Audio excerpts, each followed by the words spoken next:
Limbo presents Episode 11, Harsh Reality. Let me understand. The only way you'll allow me to stay in this country is if I work for you and Tilda.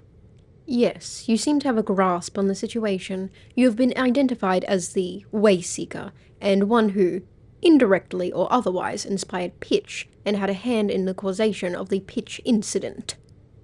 All of which is to say that you are of special interest to our government. While I disagree that you are dangerous, look at you. There is no denying that you have a special involvement with the Limbos, that spire thing, Pitch, and would be an invaluable asset. I'm going to be honest with you. We found your recordings and the wreckage from your office. They are in our archive, so we know all about you swearing off this line of work, and you know firsthand just how dangerous it is. I don't want to force you, but you know you don't have much of a choice here.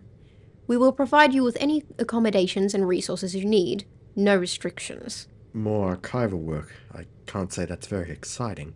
I think you'll find that we are a lot more hands-on than your previous employers, and I trust that I have your cooperation. It's like you said, I don't have much of a choice here. Good. Welcome to TILA. Happy to have you on board.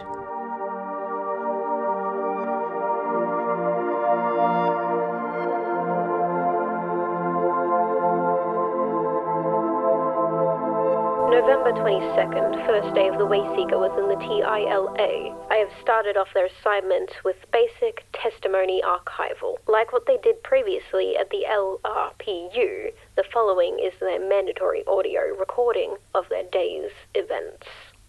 The testimony of one Scythe regarding their whereabouts and Limbo, as well as their immediate actions following the Limbo's end. The Limbo has been given the alias of stargazing. Scythe was an astronomer by trade and had spent a long part of their childhood and youth infatuated by stars and the idea of looking at space as a whole. As they grew, so did their appreciation for what they could see simply by looking up at the stars every night. Immediately prior to the Limbo's 28-hour-long period, Scythe was looking up at a nearby moon through their telescope. However, once the Limbo began, Scythe found himself on that moon instantly, inexplicably able to breathe without any issue. The moon itself was a barren wasteland, except for a floating spherical object off in the distance, which had appeared to be slowly moving towards Scythe. As minutes became hours, Scythe passed the time with what had initially appeared to be searching around, looking to see as if there was anything they could do. As it became increasingly clear that there wasn't anything they could do, they sat down on the moon's surface and looked toward the object that was now definitely closer towards them. A description of the object has been provided. Tall, engulfing the skyline in both height and width. Smooth, grey, round. Eventually, after an estimated time of 14 hours, the object reached Scythe and stopped in its tracks. The object then spoke to Scythe. It was only a few words. You do not belong. In an instant, Scythe was back at their telescope, dazed, covered in dust, and 14 hours before everyone else did. They didn't know this, however, until afterwards, as they immediately went to sleep after the stress of the events of that day. Closing thoughts. This Limbo is troubling, for one. It gives me information about my new employer, something I can only assume is deliberate. It also further confirms the existence of other entities such as Spire and the explosion caused by Pitch. And most worryingly of all, I've been going off the assumption that Limbos are not of here, other universes, cosmic areas. But this testimony floats the idea of Limbos being other planets, or at least this one is. Are all of them other planets? Most so far away we never would have known?